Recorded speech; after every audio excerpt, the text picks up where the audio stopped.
Okay, mate. What? Are you ready? Yeah, I was waiting. Okay. For you. Let me just. Hello and welcome to the Movies in a Podshell podcast. No, we're all done. Right, let me start again. I'm going to start again. You don't have to do anything. I'm just going to start again. Hello and welcome to episode 94 of the Movies in a Podshell podcast.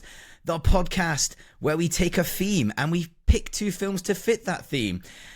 Not this week again. We're doing some new films again, which is great. As always, I'm joined by Paco Rabanne, but you can call him John. Prada, actually. It was a Prada.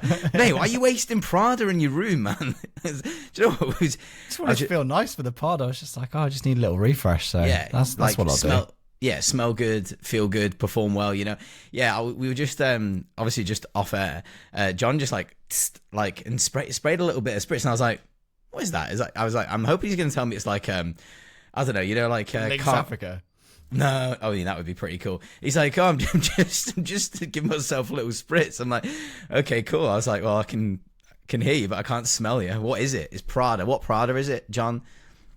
That's a middle class fragrance. That is, mate. It's that's a red and black box. Box. Oh, is it the sport Prada Sport? La Homme? I don't know. Anyway, it's a middle class fragrance, is what I was going to say. My go to is usually Sauvage.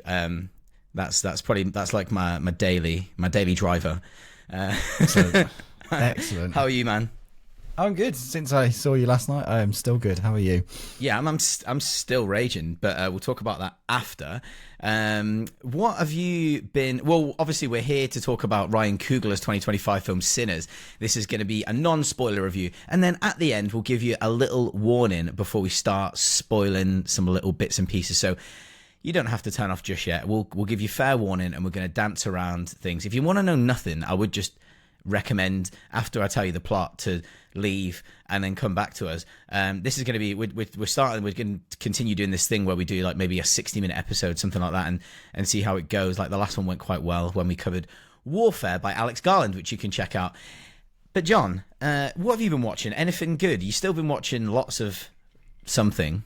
Oh, well, I've finished 3 seasons of Buffy. I'm 4 or 5 into season 4. But Crazy. I am slowing the pace down because I'm at the point where it's the crossover with Angel. So I've literally got an episode watch guide, which I'm following religiously. And it's pretty much 1 episode of Buffy, 1 episode of Angel, 1 of Buffy, 1 of Angel. But yeah, so following that pretty religiously. I've forgotten how dark Angel is. I mean, like, it's still got like the Buffy comedy, but like it's based in LA, and it's very much like, you know, the feeling of Terminator 1, that kind of like oppressive city, like it's gritty. got that. Yeah, good. Yeah, and like everyone's kind of a bad person. Everyone's sweaty and a bit grim, and it's like there are still demons and other like horror-y things like you get in Buffy, but also actually a lot of them there's just some really horrible people. They're not always demons. Sometimes it's just like, this guy's just a drunk and like he's really horrible. Like there's no supernatural to it, and it's a bit like Gotham almost. Got a bit of a Gotham-like feel. It's really, in hindsight, very inspired by Batman. Like the way Angel's got, like, they even reference parts of Batman in it, and they make jokes about the Batcave and stuff. And like, you know, the opening shot you've seen is when he twirls around his coat, and it kind of does what the cape does. So like, there's some flamboyance and flair to it of those Batman things. But we love a bit of flamboyance and flair.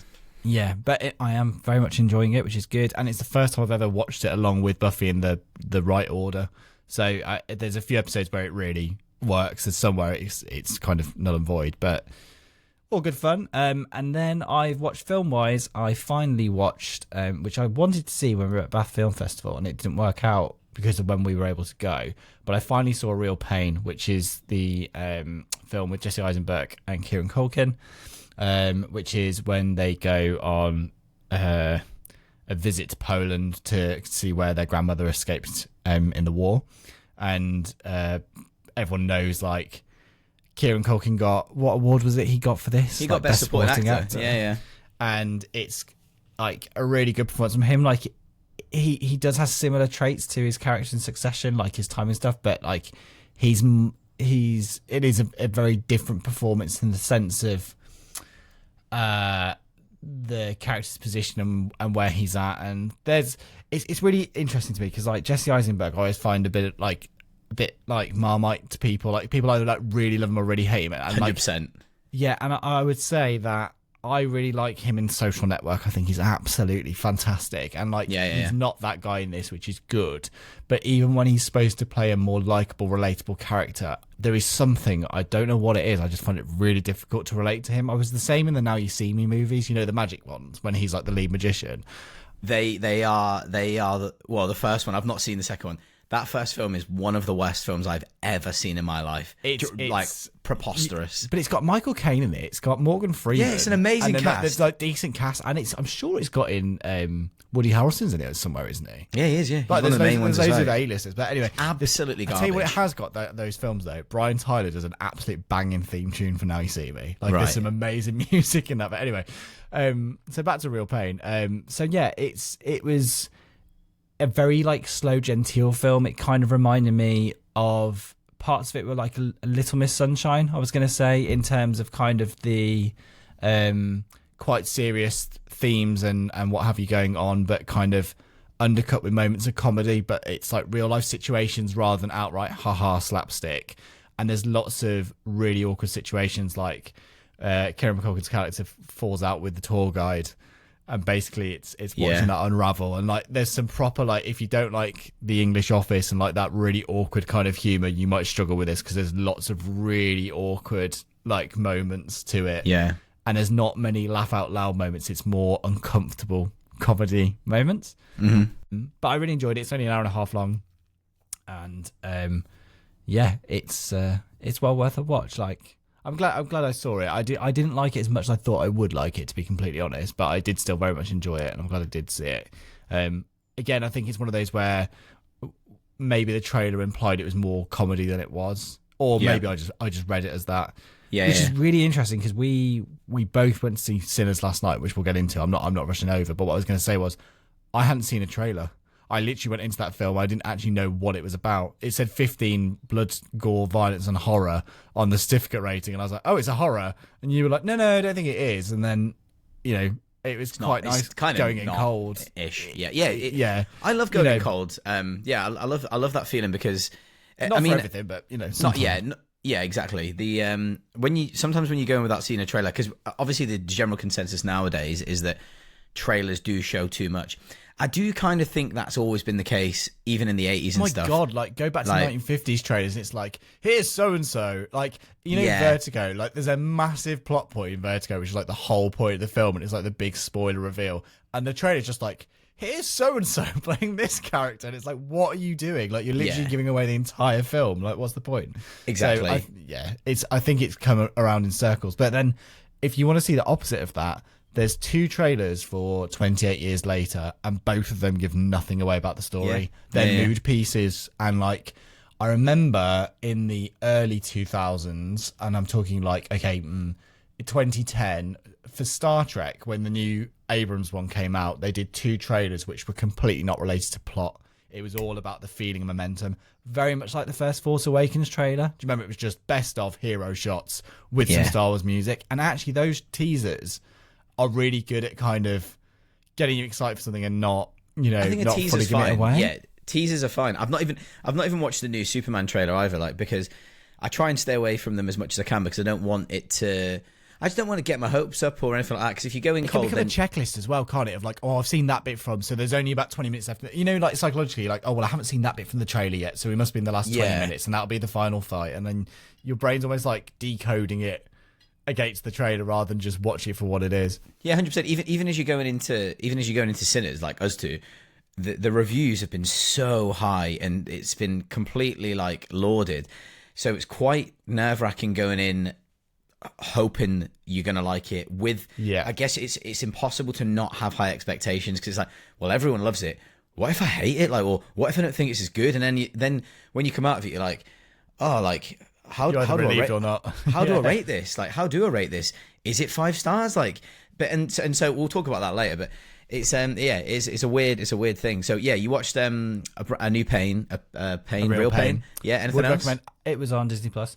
No, in terms of film wise, I have not. I was away for 4 days for Easter, which was absolutely lovely. Had a really nice time, but I didn't actually watch any TV. I had to tell you, we introduced someone to.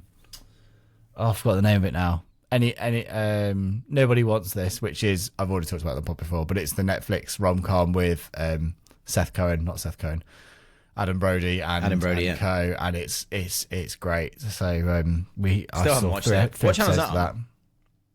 That's a Netflix one.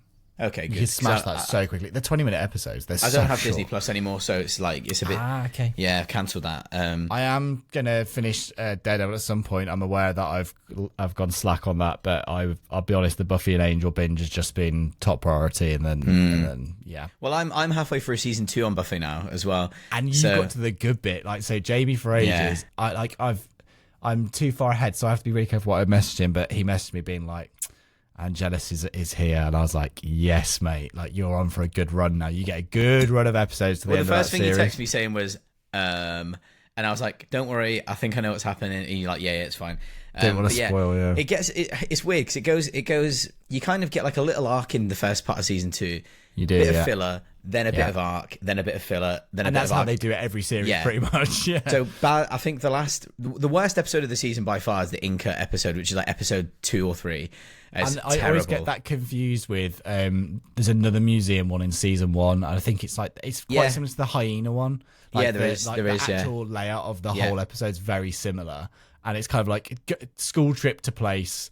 Something at place then becomes like infects child or starts going around affecting the children, and then how it's resolved.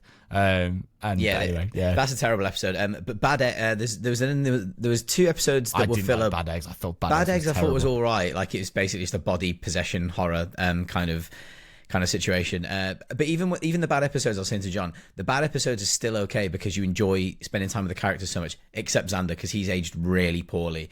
I think, and he's quite egregious to kind of listen to and be around, and he's just not really very nice to Buffy, because he's got a crush on Buffy. Like, he's kind of like an overprotective boyfriend that isn't her boyfriend. Like, it's really weird. So he's quite annoying. But Oz is such a beautiful character. Him and Giles are probably. Oz. I love Oz. Does he? Good. Yeah. Him and Giles are 2 of my favorites.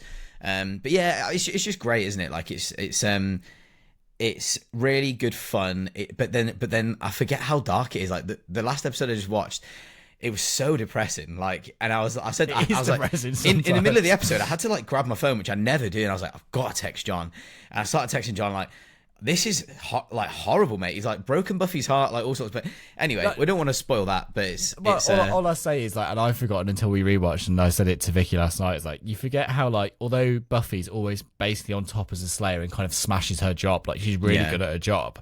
Like, her actual emotional well-being and her actual life is way worse than I remember. As a kid, I was always like, oh, she's fine. But actually, like, every series, the consequence of basically how her role defines her entire life and takes it over, and all the terrible things that happen around it, how the really like toxic relationships she has and forms because of her weird job as well, like turning to the undead because it seems a better option than the living. It's very interesting. But anyway, just to say, sorry, the thing I was going to say about Angel, which I went away from, was I said sometimes it is bad people, and you said, oh, it's like Batman. The episode I just watched was like, yeah, this guy's a vampire, but he's also like a extreme paedophile. So we need to deal with that. And I was like, Jesus Christ, man! Like, where's that come from? That's wild. It's well dark because like Spike hires this guy, and like Spike's always kind of like, I'm bad, but I'm 50-50 kind of funny, and eventually, whatever. And then like this guy was just outright like creepy, doesn't talk, smiles at inappropriate times. I was like, geez, this show is Angel aimed at a different audience, or I'd have to look back into it at the time, but they were both still 15s at the time. Right, okay. Was Buffy a 15? Was it? It was a mix. Some series were 12, some were 15. Right, okay. In general, it's more 12 than 15 because they barely swear or do anything. And yeah. Cool. Anyway, that's enough Buffy Angel chat. However, it does feel relevant because this film has vampires in it. So I feel... It does, but I've got a couple of films just to mention first that we've been talking about, which is... I watched Novocaine from 2025, which I had been looking forward to. That is the film starring Jack Quaid and Amber Midthunder. So a lot of people will know Jack Quaid from the Boys series. I think he was even in like Oppenheimer, and he's been recently in the film Companion, which is really good fun. John, I really would recommend you check out Companion when you can. It's great. What was it on, or was this a Blu-ray? I think you might have to just rent it. It's not on anything at the moment, but it's really good, and it'll be one that you'll be able to sit with Harriet and watch as well. It's good fun.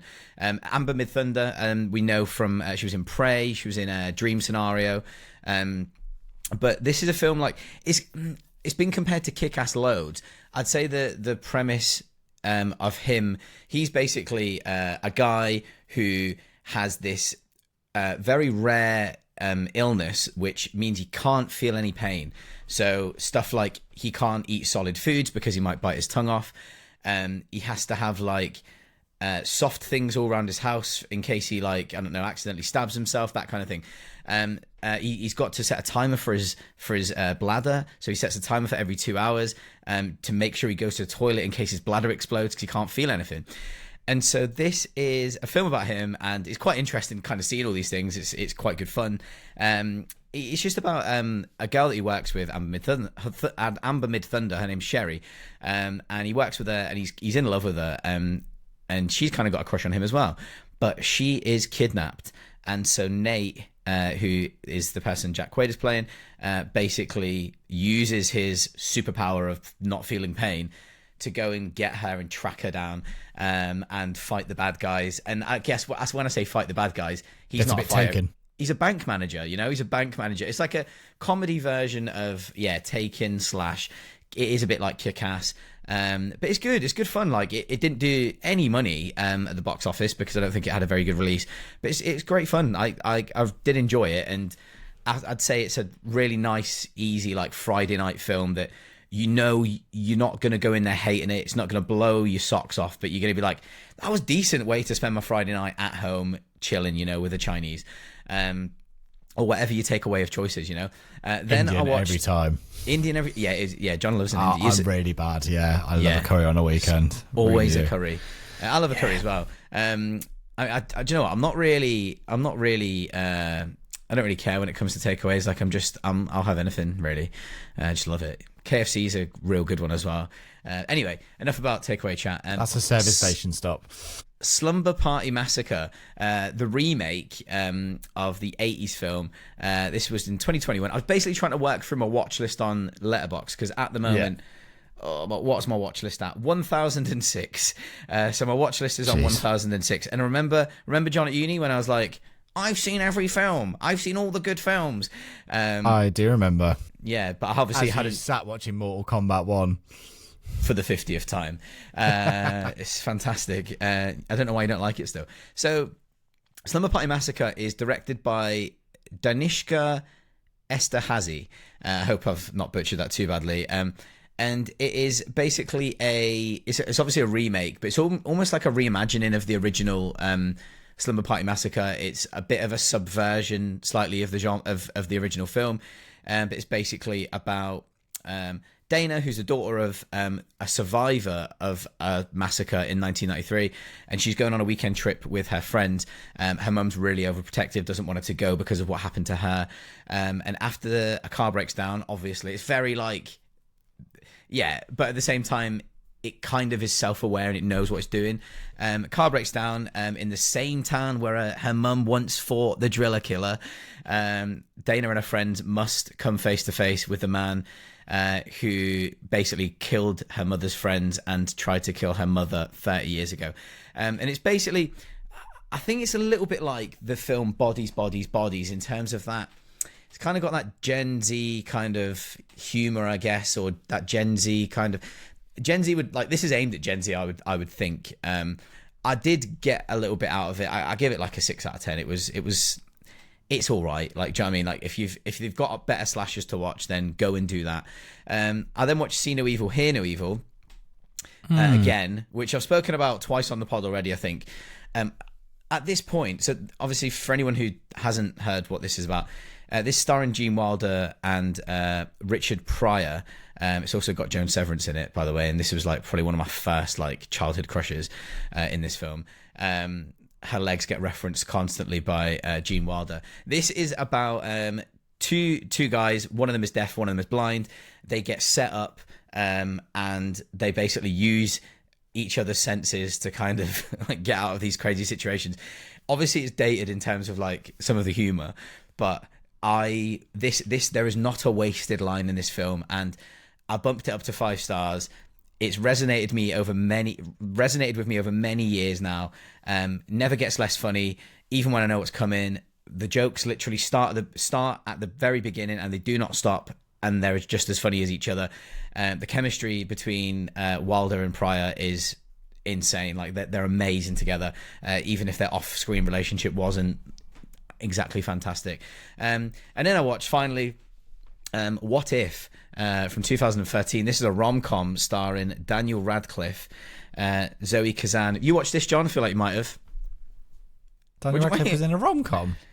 Daniel Radcliffe's in a rom-com, yeah. This is about medical school dropout Wallace, played by Daniel Radcliffe. He's basically been burned by like a few bad relationships, and he's stopped going out of his house. Like, he's really wallowing in self-pity. So his friend Alan, played by Adam Driver, who's his roommate, basically tries to find him a partner, and he becomes friends with a girl called Chantry, played by Zoe Kazan. And Chantry has a boyfriend or husband-to-be, and it's kind of about their relationship together and how that kind of blossoms. And yeah, it's all right. Like, I wouldn't watch it again. For the poster, I thought it was I've forgotten her name, the daughter of the actress from Kill Bill. Why? Oh, yeah, Riley. No, yeah, I know who you're on about. Yeah, cool. Thurman. Someone Thurman, but that's not a name. Uma Thurman, but her daughter's got a different name, and I can't remember what it is. But I thought it was her, but it's not. David. Anyway, no, what am I talking about? Anyway, me and John last night, because we're on the hype train now. We always do this early on in the year, and then towards the end of the year, we kind of, I think we get quite busy and we don't do it. So let's see if we can keep up. John and I last night went to see. Very excited. We went to see Ryan Coogler's Sinners from 2025. We've been gone a long time. We back now. You twins? Nah, we cousins. There are legends of people with the gift of making music so true. It can conjure spirits from the past and the future. This gift can bring fame and fortune. Will somebody take me in your eyes? But it also can pierce the veil between life and death. Now, John, so we went to see Sinners last night, and we didn't manage to see it in IMAX, so we can't talk massively on the IMAX cameras. We saw it in the big. So Ryan Coogler said in that video, like, the most likely format you'll see it in is the super wide aspect ratio. So we did see it in the super wide aspect ratio, but we didn't get, when you see it in IMAX, there's certain sequences like in the Christopher Nolan films where it would have opened all the way up, so you got a top to bottom whole square image, and like there's key sequences which I've seen in trailers he did that for. I probably would like to go and see it again, to be fair. So would I. I don't know how and likely why is that, it is John? to happen. Why would you like to go and see it again? Is it because it's really good, or is it because the cinema was full of? Was it because the cinema was full of absolute pricks? Oh, I wasn't going on that basis, but no, I meant more so I would like to see the IMAX experience of it going in and out with the aspect ratio, which is one of those things that I really enjoy when I see it at the cinema, but when I get the home release and it does it, it really pisses me off. Like, we talked about this when we did the Dark Knight Rises on the pod. Yeah, we did, about like thinking, anyway, topic for another day, but this film's shot on multiple IMAX certified cameras, and essentially like some of it's 65mm, and it is a stunning looking film, and like the amount of detail. The only thing I would say is, sorry, Cineworld Broad Street, but like your bulb in your projector was definitely on the way out because it was not bright enough. No, it wasn't. No, it genuinely. I sound like such a old fart, but I was like, yeah, this needs sorting out. Like, it's. I would like to see it again, because the cast are mostly black. That like you could know there was a lot of black crush like throughout the opening scenes, when you've got like there's a lot of dark scenes in it as well. So you could see that, and Ryan Coogler references it quite often when he's doing the interviews and stuff. He's like, these IMAX cameras have not shot people like us very often. And what Yeah. he means by that is like people that look like us, and what he means by that is obviously like black people, I guess. But yeah, it really did. I think I would like to see it again because the bulb was definitely. I was so glad you you mentioned it straight away. Projectors, and I left that screen. I was like, that screening room, like legitimately, like was not like optimum viewing in terms of like it clearly wasn't right, even for the trailers before, to be honest. Because I've been to the cinema quite a lot recently, because we've seen quite a lot of things, and I knew the trailers looked not as they should.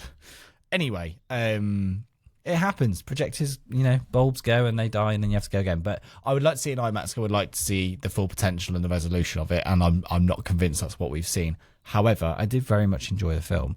Do you want to give a brief synopsis first, and then I can go into a little bit of background about the inspiration for the film and why Ryan Coogler decided to make it?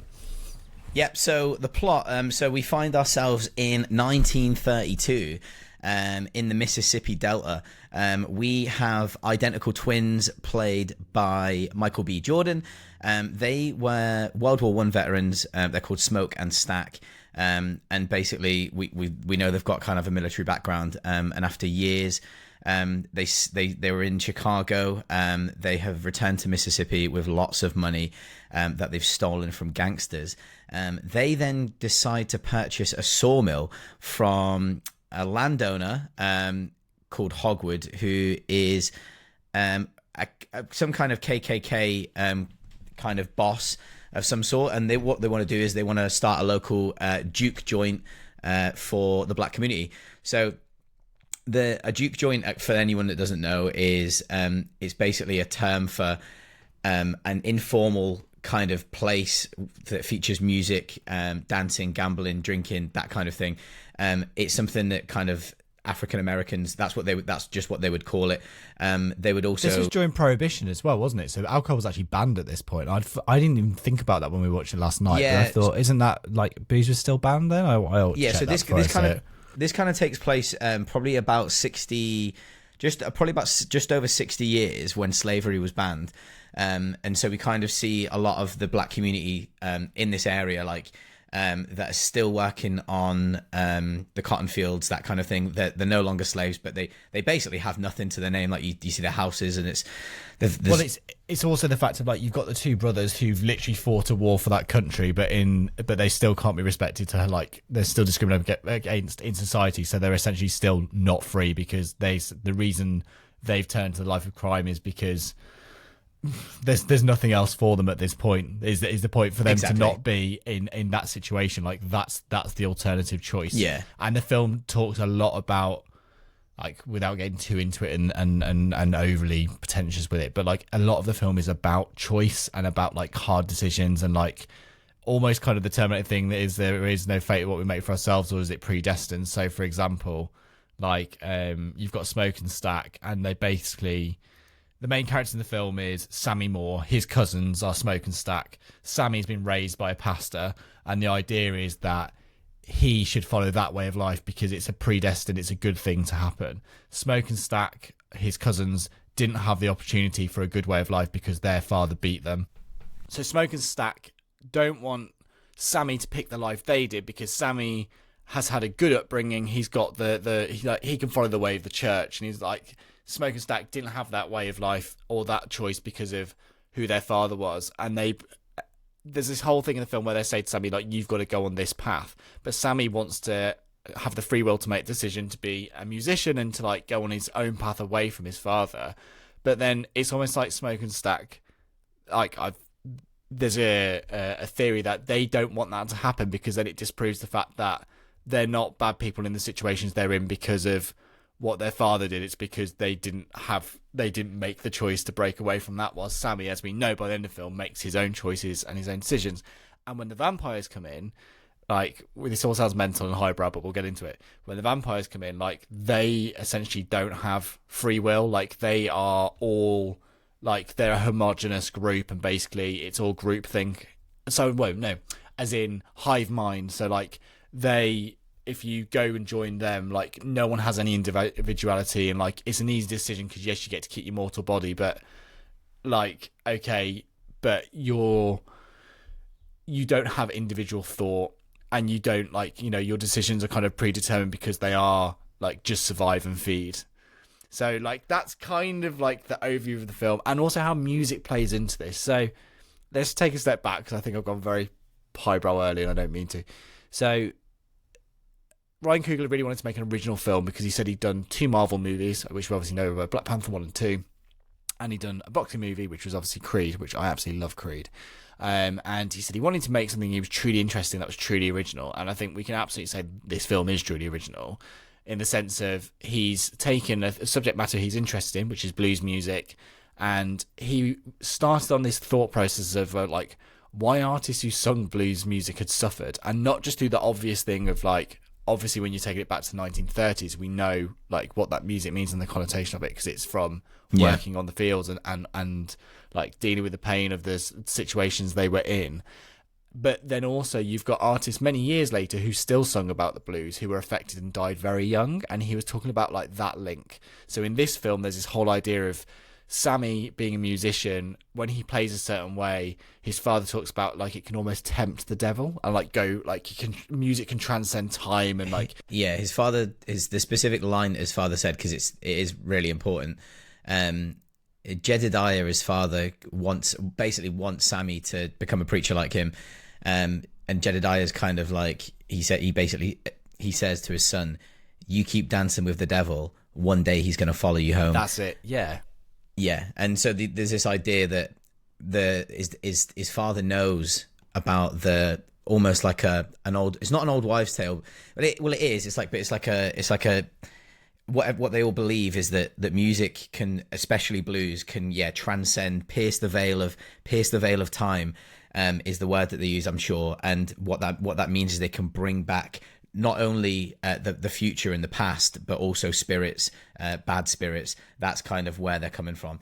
We need to just be careful about spoilers. Yes, I'm aware. So we're dancing around as best we can. There's lots of dancing in this film actually as well. There is. But yeah, so it a few other points I wanted to get in here, which was Ryan Coogler is also a massive fan of horror movies, which I didn't know about, which is where the vampire twist came from. And I have put this one's from IMDb, so who knows how true it is. But apparently Ryan Coogler did say 2 of his biggest influences for this film were From Dusk Till Dawn and The Faculty. Now, when we left the cinema, the first thing Vicky said was, reminded me of From Dusk Till Dawn. I was like, yeah. And what I think we mean by that is, just to be clear, and it's not so much the vampire part of it, although partly, it's the fact that this opening hour or hour and 20 minutes of this film is a very good character study or drama in itself. I'd have been quite happy if the vampire stuff hadn't even happened. And I think that was a sign of a good film, because I was invested in the characters so much, and I think that's the difference between 90% of the stuff that we have seen recently. The most wonderful thing about, I guess, the first hour and 20 minutes is that the film is just dripping with culture everywhere, and it really immerses you in the culture, in the black culture, and kind of like their lives and how they are with each other, and the camaraderie, and I guess what they go through and what's important to them and stuff, and like I absolutely love that. And that in itself, like the characters, usually what you find in a horror is like, you've got the silly one and you've got the brave one. With this is like they're all real people and they're fleshed out so well, and the writing, it feels like that you could just watch them have conversations all day. And there's lots of people addressing their past. So like the brothers coming, like what does that mean for the town? Like some people are happy to see them, some people aren't, because they've got their own history. They've got Haley Steinfeld's character.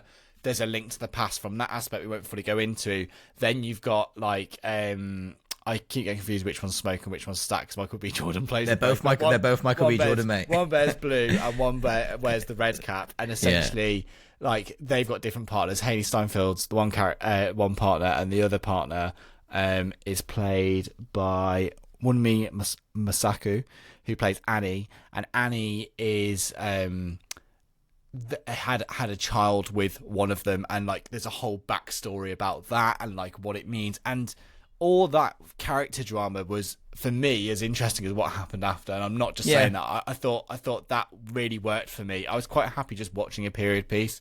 Me too. I thought that was interesting. But what I also want to say was Ryan Coogler talks about the fact that Black Panther was all about discussing African heritage And like, you know, like there's many things that are great about Black Panther. Like I mean, I'll be honest, I always think of the terrible CGI in the last 20 minutes, and it annoys me because the rest of the film I think is so well done. And I think Michael B. Jordan's incredible in it, and he does that thing where the bad guy actually makes a point and makes you think, being like, is he actually the bad guy, or is this actually like quite a legitimate point, but just reinforced in a negative way? So anyway, so he said this film he wanted to acknowledge the American side, you know, of his history, and like bring that out. And he said like he himself also, it's kind of similar to Sammy in this film. He talks about the fact like he had family who were from like different parts of town, and they talk about how like that idea of longing for what the others had, in terms of like Sammy wants to do what his cousins did in this film because he feels like they had freedom, and like Ryan Coogler talks about relating to that because he had an uncle who'd lived a certain like lifestyle, and he wanted to replicate that because he heard about it and it sounded great to him. So there's lots of little like nudges of like where these ideas came from. But yeah, I think the first hour is essentially a drama. Like it's like you get the kind of, if you've been watching White Lotus, it does the classic trick, where it shows you the end at the start and it says, right, here's the last scene of the film, and let's rewind a day before and see how we got here. And Ryan Coogler talks about the fact like there's lots of films about this time period, but all of them always portray a very negative, and understandably so with the subject matter, but like a negative depiction. But he's like, I wanted to show people actually having a good time as well. So he's like, yes, it was a horrible time of oppression, but there were also points where people did let their hair down, and there were situations which were happy. And like he said, it was a difficult thing to get across to people, but that's what he wanted to showcase as well. So the juke joint, like one of the characters says, it's the happiest night of their life is what goes down at the juke joint, to a point. Yeah. And like he wanted to showcase like, I want to word this right because I don't want to get the wrong meaning, but basically saying that people, even in the worst situations, will still, I don't want to say make the most of it, but like they still had their time, which was nothing to do with what was going on, and still, you know, make the most of their lives. They still had their identity, like they still had their identity and their culture and stuff, and it's amazing, and all the little jokes and stuff like that that they have. It's just it's really great. And I think that the film, in the performances, particularly Michael B. Jordan, I think Haley Steinfeld's fantastic. Like she was very good. Yeah, yeah. Her I've dialect. not seen her in anything. Am I being really stupid? Yeah, you are. Yeah, her dialect coach has done a stunning job. She's obviously done a good job as well. She's in Edge of 17. True Grit. Well, Edge of 17. She's in Edge of 17. She's the main character in that. Of course she is. She's also in both Spider-Man films. Obviously, she's not what's it called? She's not. You don't see her. But obviously, she's in. Sorry, Edge of 17. Hawkeye. She's in Hawkeye. But anyway, I mean, I don't watch. We've not seen Hawkeye. But anyway, yeah. But Michael B. Jordan, it's strange because I don't think I've seen him quite like this before. He's really cocky. He's really charismatic. Well, which one? What one is and one isn't? Like Michael A. Jordan, one of them. Like, it's great the way he. So they like, to make it clear on screen, they do the whole, they wear different attire, but also just the mannerisms. So like, one of them has like the toothpick and does it in a certain way, and the other one doesn't. So like, as twins, it does really good ways of like depicting, but also their personalities are very different. As you said, one of them's very cocksure and one of them's more regretful of the life they have. But both of them had originally left the South because of weirdly their love for their. Oh, am I getting into spoilers? I don't know. They both leave it. They've both left for, let's say, like morally good reasons, despite like what's come after. I'd say potentially. Put it this way, the one. It's hard now not to spoilers. There is. But anyway. We're going to go into spoilers in a second, but like overall, obviously the film, the score. This is one of the first horror film ever made with an actual score. I don't know if that's true or what I mean by that, but Ludwig Göransson basically. That does not sound quite right. It doesn't sound quite right. Do you mean with a blues score? No, never mind. It's not on my notes. But anyway, Don't worry about it. The score in this film. I don't mean to be that guy, but it's a character in itself, and it really is. There's one of the songs, "Lie to You" or "Lie to Me."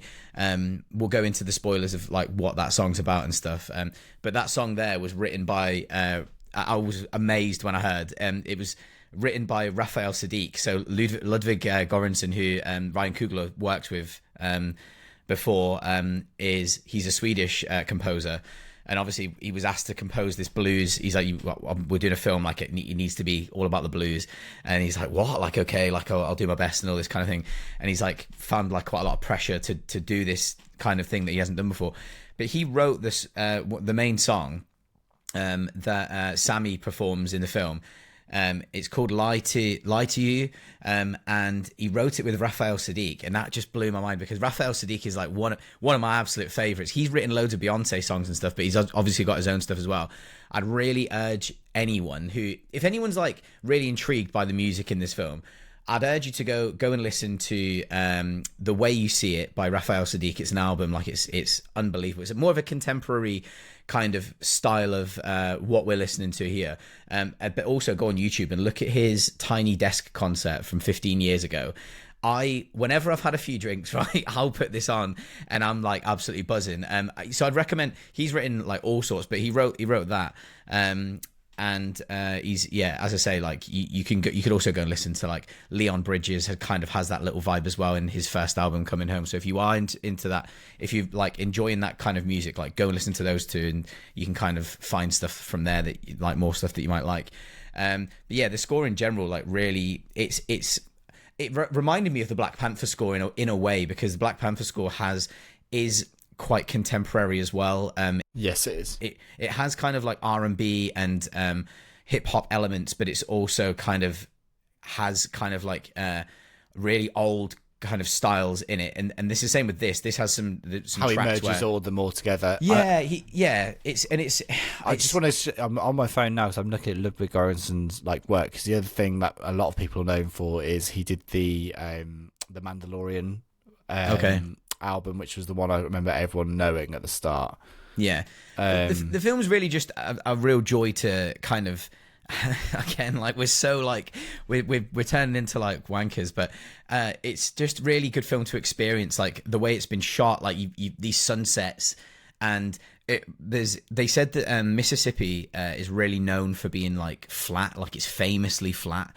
Yeah. And so when they had these IMAX cameras, they were like £60 or £70. I think this is the first time female cinematographer has used this as well. So it's like, again, like a first for what's her name? John can find it while I mess around in the dark. But yeah, so it's a first. It's a first for her as well. But they went into LA and they went and found like the flattest part of LA. Autumn's are old. There it is. Yeah, thank you. So they went and found the flattest part of LA, where they shoot a lot of music videos and stuff, and kind of just tested the cameras out there. But also then they had the idea of kind of like Ryan Coogler was saying, like, right, this kind of describing to Autumn like what kind of shots he wanted and that kind of thing. And there's a couple of shots. There's one of like right at the beginning when we see like the church and stuff, and the top of the church is cut off. I don't think it would be an IMAX. So that's right. You do realize some of those things. I can't wait for it to come out on Blu-ray, by the way. I'm buying that day one. But then there's another few shots of like the landscape, and it really reminded me of Terrence Malick's Badlands, the 70s film. And but just they said the one day that you'll know the shot. There's one day where we see some Native Americans.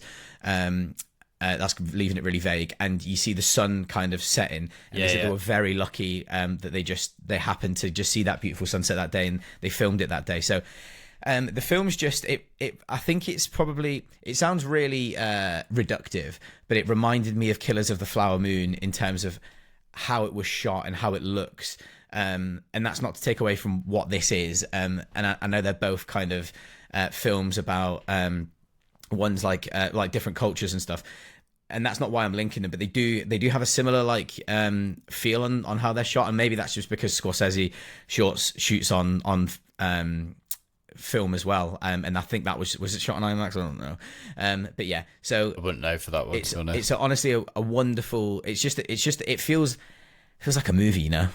Hey, John? Let's go into spoilers because it's getting really hard to not say things. So Right. we get spoilers are on. There'll be questions at the end. We will put in the notes the time to skip to for where the spoilers end, and we get into answering questions. And we're in. So basically, like in From Dusk Till Dawn, we find out that when it's the opening of the Duke for the first night, which is owned by Smoke and Stack, they have recruited some musicians. So they've obviously got their cousin Sammy, who's like an amazing musician, and they bring in a singer called Pearline, who Sammy's met at the train station. He's got an eye for her. She's married, but it doesn't stop him. And the start of the film's kind of like Seven Samurai. We're meeting the gang and everyone's kind of like getting on board. So we've got the doorman because we've got cornbread. The person who makes a sign is... Can I just say it's way more entertaining than Seven Samurai? You carry on. Sorry. But anyway, then you've got Delta Slim comes in, played by Delroy Lindo, who's incredible, actually. He had a really, really good performance. And then basically... Sorry. You right, mate? Just had a little bang, yeah. Basically, we get this sequence where everyone's having a great time, and we see the visual metaphor or representation of music transcending through time. So, like, Sammy's father, the preacher, says about, you know, like, what the blues can do, and he's singing his heart out, and then we basically see this imagery of, like, a barn literally burnt down, but we've also got different generations from, like, thousands of years ago to modern day to the future of like music transcending time and like speaking to people and like what that means. And then during this sequence we see there's some vampires. So to hold back slightly before, how did the vampires come on the scene? Well, basically this film's like great in terms of the whole thing kind of could not have taken place if like the white people weren't so racist. So literally the reason why this all goes down is because there's Native Americans riding across the land and they're chasing somebody, and it's Jack O'Connell's character, Remick. And we don't know at this point who he is, but he's burning in daylight, so we know something's amiss because something's not right there. Especially when you've been watching 4 series of Buffy and 2 series of Angel. We know what was up. We know exactly what was up. Anyway, and he goes to this property and he's convinced to be let in. And then we know very quickly like things are going to go south. But as someone comes to the door and it's a band of Native Americans and they say, we like, have you let anybody in? And they're like, no. And they're so fearful of him, they'll willingly take the guy who's like looks like acid burns has like walked in. Yeah, he's white, but they won't like even speak to these guys. So I thought the fact that, you know, the initial thing literally happens because of the underlying racism and the mistrust of the Native Americans, like just to start off before you've got anywhere. And then it's really interesting how like even the vampires, who are supposed to be the absolute embodiment of the devil and like evil, are better than the racists in the film because they don't care. Like they take anybody, right? And that whole point of the film is like, we're a community and we're a family, we're all together. Like we don't discriminate. Like why would you discriminate? And it just shows even the evilest, I've said in inverted commas there, are not as evil as the thought process and beliefs like going on in society at the time. And I thought that was really like well done without it being like a in your face moment. It was subtle. But like that was my read on that. I think it's all done quite subtly, like cleverly.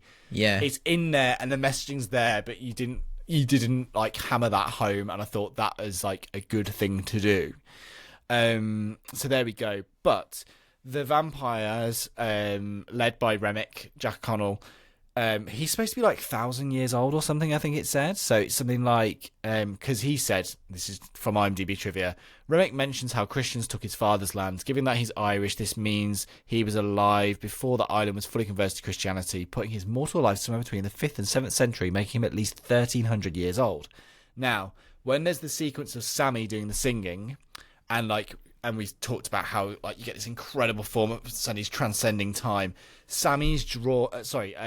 Remick's drawn to Sammy because he wants to connect to his ancestors because he's 1,300 years out of time, and we find out, we'll talk about later in the film, like actually the downside of being the vampire is like obviously you rely on feed and survive. There's no kind of like other things going on. or is there? We'll get there later. But also kind of like you're a hive mind, like there's no individuality, there's no choices to be made. You are all in for the same choices to just keep going. But then Sammy has the ability to transcend time, and Remick wants to transcend time to get closer to his ancestors and remember where he came from, because he basically misses his time. Yeah. So if he hadn't become a vampire and he'd have died, he'd been, in the end, far happier, because he would have, lived a life. It's the classic thing. It's like, do you really want to live every day? It's like, well, probably, like, eternal life, probably not in the grand scheme of things if you actually think about it. Do you know what I mean? It's one of those things. So I thought that was really interesting. But then we've also got, there's a whole discussion about, like, the vampires represent the bad parts of, like, not embracing culture, because, like, there is no culture for them. Like, they are, like, as I said, they're all one group, one thought process, one what have you. Whereas obviously the night before it all goes into the vampire film is a celebration of culture, isn't it? And like of music and when we keep saying about the transcending of time. So I thought that was interesting.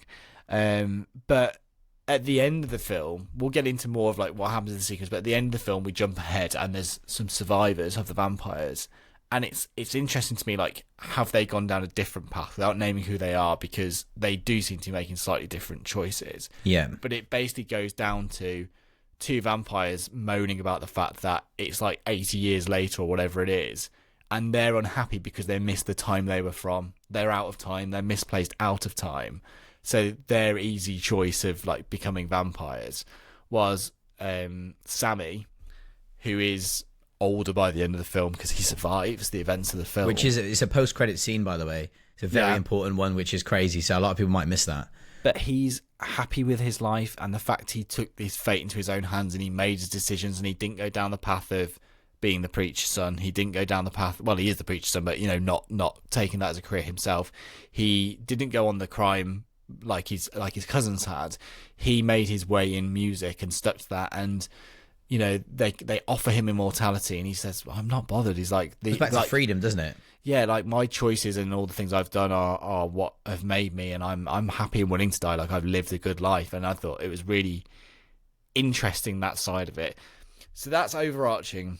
Let's get into like what happens. What happens when it all kicks off, Jamie? So like the vampires are knocking at the door. Obviously they have to be invited in. So like, how does it go down? Because that's really the turning point of the Dusk Till Dawn vibe. Yeah, we've had this. Yeah, we've had this, and I know from Dusk Till Dawn does keep getting referenced, and there obviously are similarities there because people are locked in a bar and a barn or bar, and there's vampires in there. But I would say, I know that it was a massive influence of Ryan Coogler as well. But I think it's actually quite reductive to compare it to From Dusk Till Dawn, because From Dusk Till Dawn, like, obviously it's got you've got the opening kind of part of the film, which is like Pulp a crime Fiction. Thriller. Yeah, basically, it was Tarantino wrote it. Yeah. And you've got the opening of it, and then you've got the end that ends up in the titty twister, which I would visit. Not because even with it's called the snakes. That, yeah, especially for the snakes. I hate snakes. I'm a snake. But when we see these vampires, like, they start to emerge, we've obviously got Haley Steinfeld's character who's gone outside to kind of make sure that, because they want to come in. So there's these three people from this, they think it looks like a family. They want to come in and they want to play blues, and the brothers kind of say, no, you can't come in. Like, you're not welcome here, and we think you look a bit dodgy, so no, sorry.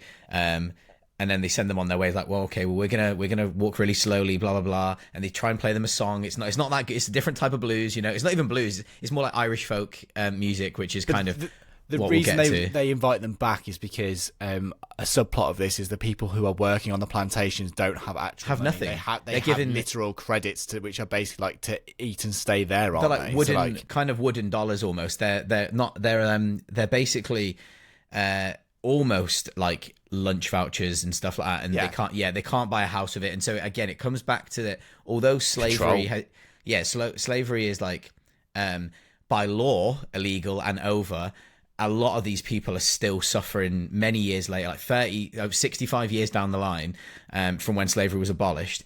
They're still suffering and they still got nothing, and they're being paid not in real money. They're being paid, and so when they're going into this bar to have a good time, they're paying with a mixture of some real money, but mostly I can't remember what they're called actually, but these basically they're like They're wooden like tokens essentially, and yeah, they're like tokens. Yeah. Yeah. And the brothers kind of say to each other, like, we're gonna like if this carries on, we're gonna be like bankrupt like very quickly. So that as well, like they go and buy that barn to set up the Duke. Apparently, the actual idea is the whole thing was a setup. It's a slaughterhouse from the KKK, for the KKK, because it's sold to them by the KKK. And like the next day, after the events of what we're discussing, like when they turn up, like loads of them. They're there to, like, a whole group of KKK members come up. There's probably like 15, 20 people. They come ready for a shootout to like kill everyone in there, because they can basically say whatever they want to get away with it at that point. So like that business, they always intended it never to survive. Like they sold it to them on the base of a trap. That's essentially what it is. Yeah. So all this happens, but then obviously Haley Steinfeld goes out to try and find out how much money they've got, and if they've got real money, then we actually might let them in. But yeah, she's turned, and then before we know it, we've got people. A few of them are turned outside, and they're trying to get in. They're not allowed in because they need to be invited in. And so from there, we've kind of just got this conflict between the vampires and everyone inside the Duke. And but they're it's arguing. Not action heavy, is it? Like there are fights and stuff, but it's more like it's not about the action. It's about trust. It's about trust, isn't it? Like, and do you trust this person's telling the truth? It's got that thing of the Thing, hasn't it? You remember in The Thing, it's like, when they're doing the test and like that, like who's who, like because you don't know if they've turned yet or not. Like I love that bit of it. I thought that built like good drama. Yeah, and it just builds, and obviously eventually we know that there's a kind of some kind of massacre and everyone's fighting everyone, and it's just it is quite a good kind of thrilling scene for like a good maybe 15-20 minutes. And then there's obviously throughout the film there's quite a lot of different religious messaging. So obviously you've got like Christianity, you've got the Native American people, you've got vampirism, you've also got there's the KKK, which is sadly like a belief as well. So there's all these kind of like religions kind of like immersing with each other, and then the scene which a lot of people are referring to that they say is the scene that they love. Well, it's not a scene; it's like a still, which I do find weird that they post these stills everywhere. And I know it's got no context, but it's a still of Michael B. Jordan. Michael B. Jordan and Sammy standing in this water, and it's almost like I found biblical. That scene. Yeah, it's baptism, like a baptism kind of scene. Yeah, and that's cleansing kind of of sins being like the vampire devil pushing them in the water, cleansing them of their sins as he's about to burst into flame. Yeah. I mean, like like as like was shown in the Bible when God punished people, like they went into flames, etc. Like it's very like whoa. The names as well, like obviously the names of the brothers as well, like the actual names I think is Elijah and Elias. And I think it's Elijah, which is again like a biblical name, and his brother is his name. It doesn't say here; it just says Smoke and Stack. But his other brother's name is the Greek version of the name Elijah. So they've got the same name basically. So there is a lot of like biblical like subtext, which I really love, because I feel like when you with vampires and stuff like heaven and hell and all that kind of thing, it fits really well, like, and I love that. And obviously the whole point of it was that Sammy's dad all along knew that this, like, was worried that this was going to happen. And when Sammy has this gift of music, I think he wasn't being so literal though. I don't think he thought the devil would appear like that. For him, my interpretation was his idea of the devil coming was the sex and the drugs and the booze. Well, there were actually drugs weren't actually depicted in this, but the sex and the booze, I think, is what he meant, which is like an unholy life, because, like, his son has just an like affair Smoke with and a married. His son has an affair with a married woman, pretty sharpish, and like he does, yeah. Do you know what I mean? So it's like licking an ice cream. It's going against like that moral code, I suppose, as it were, is what I thought he meant. I don't think he literally thought he meant like, hey, the devil incarnate's going to come as a vampire and come and attack you. Yeah, there's a lot of like. I took it more as like, like morally this is bad, and like I feel like if you go down this path it won't end well. But I don't think he literally thought like there's a lot of double meanings. I don't know. There's a lot of double meanings in this, and one of the interpretations I got was actually that the vampires, because they were Irish. I actually, and so you've got kind of that Irish kind of also they talk about how religion was used to persecute and to keep them down, and like that's a conversation in this, because like the like I think two characters discussed about the idea of like Remick, the vampire, definitely talks about it, because we've talked about it, how like the Irish said like Christianity was forced upon them to make them believe a certain way, and I'm sure another character in the film talks about it as well, saying it's about like to. I think it's a really clever film with lots really of layers, and someone. And we're not going to unpack all of them right here, right now. Someone in a year's time, when the film's out, to watch again and again. Like I would love to have come to this pod having watched the film 2 or 3 times, because I think absolutely there's a lot there. There's a lot of subtext there, and there's a lot of like different things going on. There's a lot of things we've missed, but it really the crux of it is that it's a stunning film, and the one thing, I never praise Marvel normally, but I think if Ryan Coogler hadn't done the Black Panther films, this film would never exist. True. And actually, I would also like to say on that as well, Michael B. Jordan's plot with we are in spoilers, so I'm going to talk about it because we're fine. We find out like the reason he left was because his child died, and he left because he obviously struggled to deal with that. And it's about when he returns, it's like him reconnecting with his former partner and like them dealing with that. And there's a sequence in the film where she knows like what's going to happen that night. She rolls the dice, or like there's something she rolls and it has the same result twice. So she knows like the end game is basically like it's going to play out this way, whatever. And for me, he gets his whole redemption, which is she says to me like, if I turn, you have to kill me. And it's a horrible sequence, but he can't kill his brother later down the line. But anyway, so he promised her, so he does. But she says, don't worry, we'll all be together again soon, which is like heartbreaking. And then what happens after, like he survives the event of the night, and Jamie's already talked about the fact he's baptized again because he's got the vampire dunking him in and out. And then basically he wants to go out having dealt with, I think he basically works out that it was set up as a slaughterhouse for them. And when the Ku Klux Klan come and he shoots them all out and he dies, like he's willing to die for that cause by that point. Like he wants to die, and you get this beautiful sequence where he's already talking to, I'm going to say wife for ease, but like his partner, because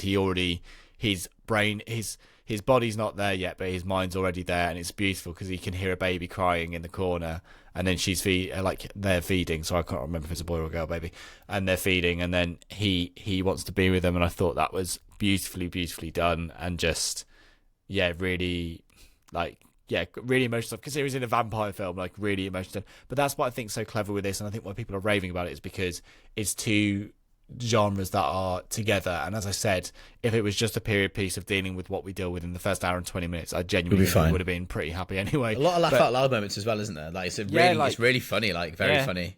But then you've got this whole second part, which is the vampire element, but also you could first of all, on a first read go like, what's that got to do with anything? Why is this all related? But then actually, like, there's a lot of correlation to it and like what it all means, and it's fantastic. However, I feel like we should go back into questions and out of spoiler territory. So I'm not going to say the time code, but I will mark it here so we know for when we edit. Yeah, cool. So I think I'm gonna end the pod on the cinema stuff. The really annoying questions cinema first, stuff. then you can have your rant. But I have because we do have some comments on the cinema as well. But anyway, so Film Forager writes in and she says, do you think someone will try to convince Coogler to make a sequel? Sorry, I didn't realize she was a stoner from Terrible. Ridgemont High. Terrible. Anyway, He's talked about the fact he saw this as like, he described it as like a 3-course meal, which is basically it's fully delivered. He said he's been in the sequel making game from the Marvel experience, and for him, he saw this as this is a one and done. He didn't quite go that far, but talked about he wanted it to feel like a fulfilling experience as an individual piece. It didn't want that kind of what about a second, but it does kind of have that, because we get like Michael B. Jordan in the future, or like in present day with Haley Steinfeld, and like they've kind of broken out of the mold of like well, remember that you're not really doing spoilers, aren't you? Oh dear. Do I need to retake that question? Probably. Okay, I'm going to redo that question for ease, and I'm going to mark it again. I'm really sorry. I had to redo this answer because I put a spoiler in and then I forgot we're out the spoiler section. But anyway, basically Ryan Coogler said that when he made the Marvel films, he got into that kind of serialized approach, and that's not what he intended for this. He wanted this to feel like a one and done. He described it essentially kind of like, I can't remember what like a 3-course meal or something, but he's saying he wanted you to leave fully satisfied that you'd had the whole experience. So that's where we're at with this. So I don't think he will. However, if it does well, someone's probably going to offer. And I still think there are opportunities, without going into what they are, from the film. But also, I think just leave it. Leave it. It feels perfect. It feels perfect. Like I personally don't think he would do a sequel, because I think that this will be the film. A lot of people know who Ryan Coogler is already because he has done some big films. But I think this will be the film that really sets him apart. And a film, I think it was a £90 million budget, which I know people are saying that that's a high budget. I don't think it is for how this film looks and the length it's a lot of it. that he shot it on IMAX. Do you know what I mean? Yeah, like, exactly. That's a cost in itself. And you've got the film. I think actually it's a really good example of what can be done with 90 million. If I'm being honest, because I think nowadays I think with all the period stuff as well, like all of that's going to cost an absolute bomb. Like I know there's production design wise, exactly. All of it. So I think that I think what will happen if you do see a Sinners sequel, it will just be directed by someone else, and it will be one of those like Lost Boys 2, Lost Boys 3 kind of situations where no one really considers them part of the franchise. I don't know if he came back, because the whole idea, and we've talked about this isn't spoilers. Prequel? Music. Could we have a prequel? Well, I was going to say music transcending time.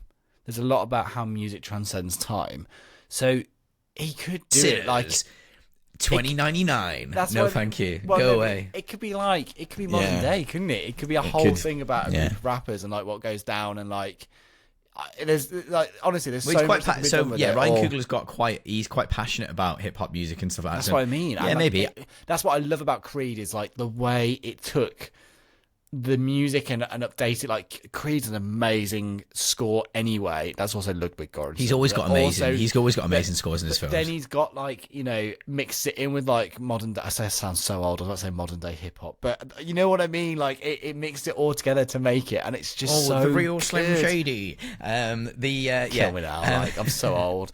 Anyway, yeah, so am I. But yeah, so I mean, I'd personally like to see it one and done, and then just move on to something else great. Let him do another original, because he's done this and it's great. And if he's got something else he's really passionate about and wants to make it, let's watch that. And also, you said about him not being like known, but is known. He's come out and said that he kept quite a low profile and didn't do enough of the interviews for these things. He did like the bare minimum of requirements. And I do think, with all due respect with Disney, I think you are kept on quite a tight leash in what you can and can't say. So it must be very difficult in promotion and a bit of a minefield. But he fully owns all of this. So like can basically he will do in so there was a bit of talk about I think in 25 years the deal he's made with Warner Brothers is that he will have full rights to the film in 25 years, and people are like, oh my god, like this is crazy, this is going to put production companies out of business, blah blah. Like Tarantino did that in 2019. He's going to own Once Upon a Time in Hollywood in 30 years. And like, maybe too many people talk about COVID. Oh, do we think that the artists shouldn't own the work they create for these massive studios? Like, which is quite an interesting take when you've been watching a film about like the oppression of people and etc. Yeah, well, there's been a lot about that. Which you don't need read up on it. You don't need us to go into it. Let's go for the next question, which was from Arab Khaleesi, which said, what would you consider to be the standout scene in the movie? Now, I know what mine is, but Jamie, what's yours? Actually, this is going to be hard with spoilers. So many. There's so many.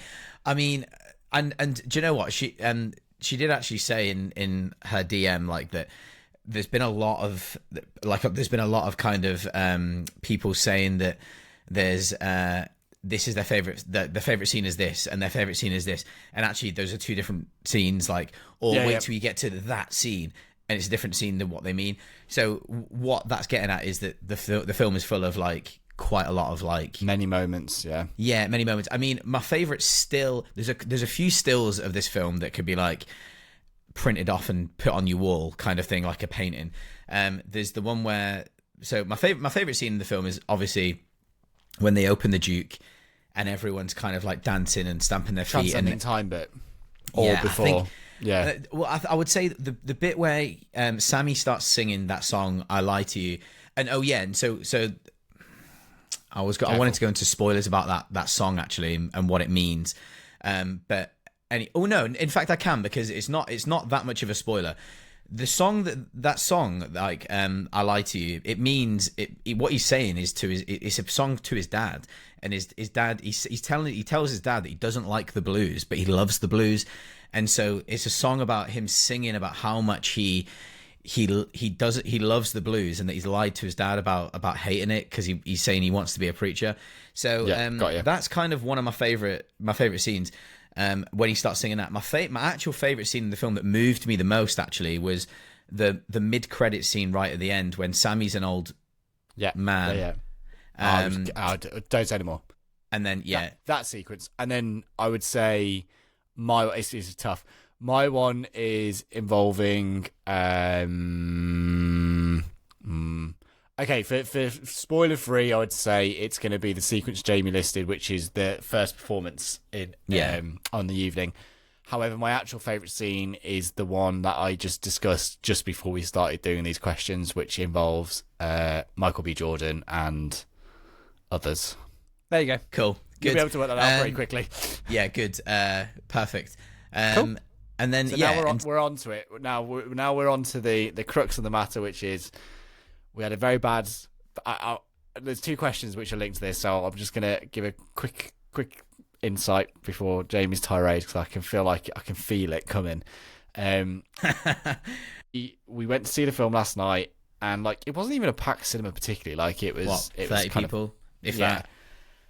And unfortunately, we when there's like a fly in the summer. That's a really good. Do you know what? That's a really good example of like exactly what was happening. But your brain tunes into it, and you can't unhear it. So no matter how far away it is or close, and your brain's not quite sure how far away or close, you can't unhear it. Wow, imagine that. But you've got two people talking for an entire film. And like this film also has a lot of quiet moments. Like there's good sound design in terms of like, you've got that dynamic range. And when like you're having a really emotional, heartfelt moment in the film, and then someone's chatting about someone on Tinder or whatever it was.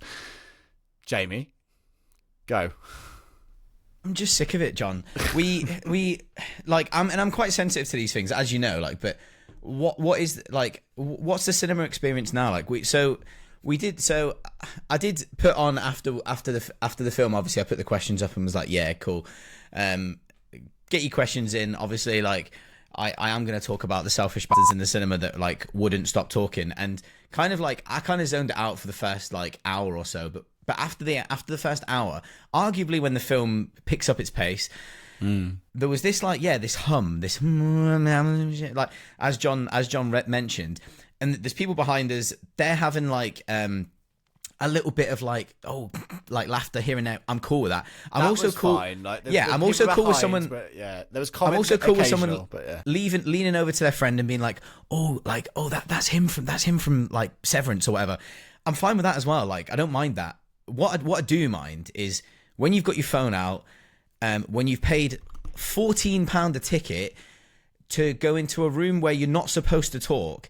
And what you've done after an hour, and I don't know what this says about the kind of person that you are, but you obviously like have some kind of fucking main character syndrome where you think you're the most important person in the room. Like, you must think you're amazing. Like, you must think you're amazing to like talk to your friend non-stop for the last hour and 20 minutes of a film. Like, who do you think? It was actually throughout, and what made me laugh was James was like, I don't even have anything to talk to anyone about for 2 hours and 20 minutes. Never mind during a film. Listen to the podcast free. Listen to free podcasts alone. I go when it was 2 hours and 20 minutes. Me. But I'm just like, that's great. No. But what is it like? What could you possibly be talking about? Like, go for a coffee or go for a walk. Nando's. Or just not far away. There's a Nando's like around the corner. Do that. Just get out of the cinema, because like it's got to the point where like, and I can't. I see people online like blaming the cinemas, saying like, where are the stewards? Like the stewards aren't there anymore. I'm like, do you know what's happened? And I work in an adjacent industry, so like I understand exactly what's happened. What's happened is, well, the main thing is that cinemas are dying on their ass anyway. So the cinemas aren't making any money, or a lot of them aren't making much money, and it is the likes of Minecraft keeping them alive, where people are taking roast chickens into like actual raw chickens and roast chickens into screenings, throwing them up in the air, throwing popcorn in the air, and behaving like it's some kind of like a zoo, like throwing shit everywhere, like.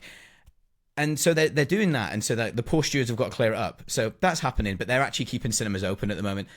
And the problem we're having now is that the stewards, there aren't enough stewards in the cinema, because the cinema has had to be like, cool, we have to cut labor actually because there's less people attending. And so we've got one person on popcorn, we've got one person checking tickets, we've got a security guard who actually doesn't go into the screen to stop people from taking raw chickens in, and we've got a person on ice cream or whatever. And so they've got bare minimum staffing because they just can't afford it. And that is a fact. Like, and I know that's a fact. So a lot of that, I think, though, is because back in the day there was such a high demand. They built these massive multiplexes or like large screens. And the truth is now you probably need about a third of the screens, if not even less, like maybe even half. And like maybe those smaller cinemas with the tailored are better. And I'll be honest, and this gets really wanky as well, but the best cinema experience I get now usually is Mockingbird, and I'm not just saying that because we do get invited to do this. No, it is. But it's because the people there want to watch the bloody film, and it's such a simple thing. Like they want to sit there and have their phone off. So like when we go, like we're lucky we get to do, like when we went to do I forgot the name of it now, Warfare last week or whatever it was 2 weeks ago. Everyone in there wants to sit and watch that film. Like there's not going to be a phone going off. There's not going to be anyone chatting through it because everyone is there legitimately. Well, also they're doing a job. I mean, to different extents, like some people that is their full-time job doing the review. Like for us it's like it's fun, but like it's not our full-time job. But like there's a respect level, and like I hate to sound old and cranky, but like there is just no respect level now for like being in the cinema. And it doesn't matter what time of day you go. Like this was evening, so maybe I should have expected more, but like I went to see The Substance in the middle of the day at like 2:00 in the afternoon, which is not the kind of time to go see The Substance.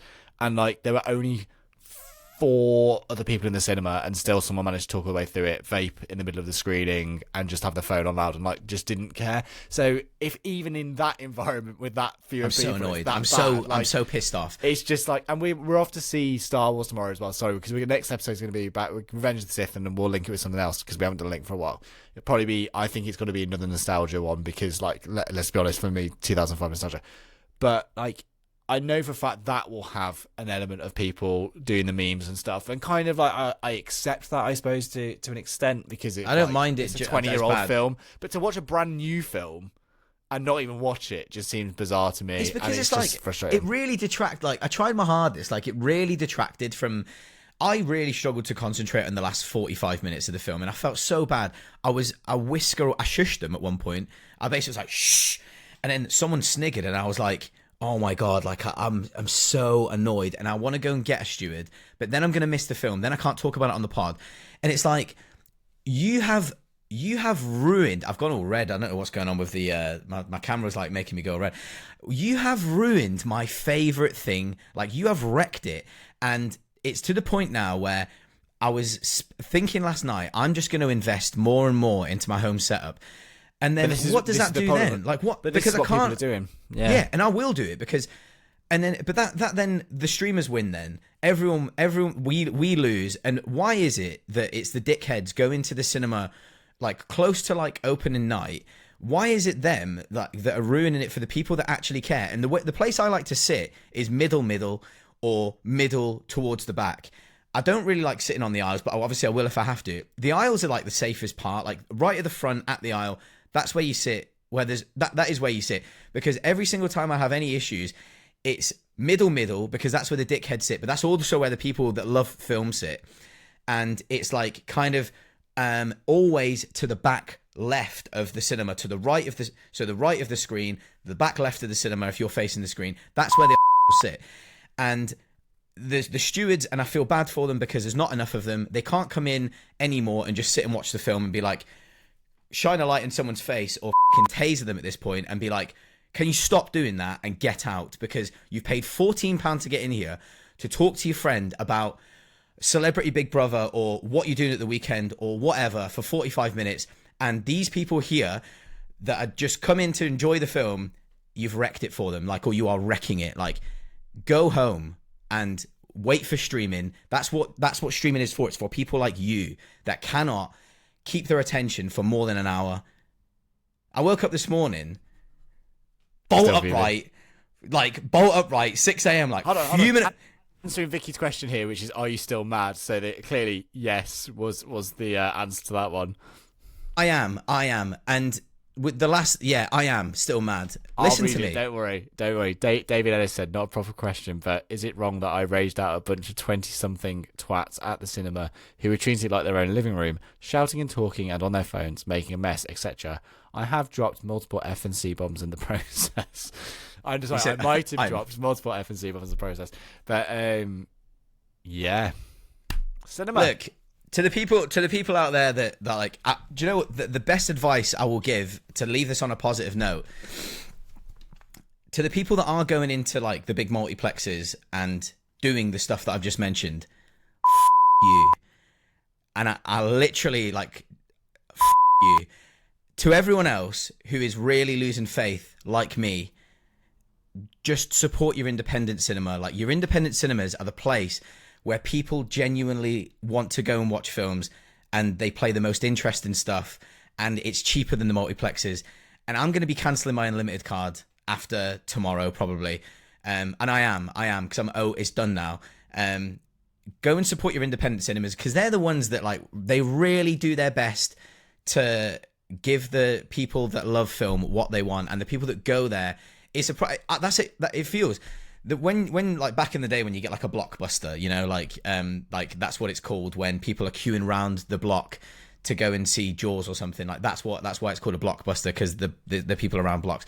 When you go to the Mockingbird on Saturday night, the place is heaving. Like, they've got 2 screens. The place is heaving on a Saturday night. People having beers, everything. People go in, have a little chatter at the start, nip over to your friend and be like, oh, he's from blah, blah, blah. I'm all good with it. But everyone's there, and it's just really good vibes.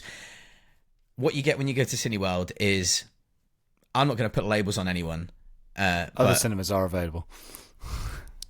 Other cinemas are available, and they're independent, and they're better. So, sorry to leave that on a negative note. On a more positive note, though, we are seeing Star Wars back at the same venue tomorrow. So I'll report back about how that goes. What I would say is, it's the 20th anniversary of Revenge of the Sith. It might have to be something else which has got a 20th anniversary from 2005. We have done a few 2005 films recently, because we've already done War of the Worlds. However, we might have to do something else that's nostalgia, because I was thinking Revenge of the Sith is so nostalgia to me. But so I was thinking maybe we should do a film that's nostalgia, and I haven't seen it in a long time, and it might not be very good. But I was thinking that maybe we would do Masters of the Universe with Dolph Lundgren. Wasn't this impossible to find? No, it's now available. It's available on now. Streaming? Yeah. Do you want me to tell you? No, we don't have to do it now. We'll talk about it afterwards. But okay, fine. Okay, but Masters of the Universe from Dolph Lundgren. That will be terrible. But yeah, fine. Okay, we've got Revenge of the Sith nailed in. Maybe that other one Jamie said. However, I'm looking forward to watching Revenge of the Sith tomorrow, and let's hope no one talks for Jamie's sake. Tomorrow might be the straw that broke the camel's back, because I will get up. He might be like Michael Douglas in Falling Down. Like, that might be the tipping point. Someone talking. I think I'm already there. I think I'm already there. I think I'm already down, mate. I think I'm already there. Like, this is a little can of Dr. Pepper. It's not made an appearance on the pod in a while. But yeah, I think, you know, I'm really looking forward to tomorrow. It's going to be fun. I'm really looking forward to, like, it's a very memeable film. Yeah, I'm hoping no one's going to be in there screaming, "Anakin, I've got the high ground! Don't do this!" or whatever he says. You'll probably know it off by heart, won't you? Yeah, a little bit. But it's fine. You okay, John, yeah? I got really upset by you misquoting episode 3 there, but it's fine. Well, sorry about that. Don't even try it. It turns out Masters of the Universe is not available to stream, really, but you might be able to find it. Anyway, you can find us on YouTube at Movies in a Pod Shell. No spaces, all one word. I'm not going to say Tony, that feels weird for my own dad. But say Dad. There you go. Say Dad. There you go. Yeah. Yeah, and we're available on multiple stream platforms, especially Amazon Music HD. We sound crispy clear on there. We still don't get any perks from Bezos, but we live in hope. You can also find us on Spotify. We also still have some t-shirts available on our SumUp store, which has a link below in our show notes. And I think that is about it. However, make sure you go and see Sinners. Despite what we said about the cinema, yeah, still go see it. Go and see it. Like, yeah, you must go and see it. And I'm so sorry get a to quiet really screening. Go at 3 in the morning. Yeah, this is bad, isn't it? It's got real. It's a real bad situation. They've wrecked everything for me. Anyway, I'll be back on a much higher note, probably depending on the screening on Friday night when they're showing this film for 4 days. Then, Saturday, Sunday, what? Well, that's mad that was in your head because I was thinking Friday night. Anyway, cool. John, I guess you should say goodbye. Can we give one more Spritz of Prada for the fans? Yeah, boy. Right, cool. Oh, what a day. Right, cool. See you later. Have a good one. Bye.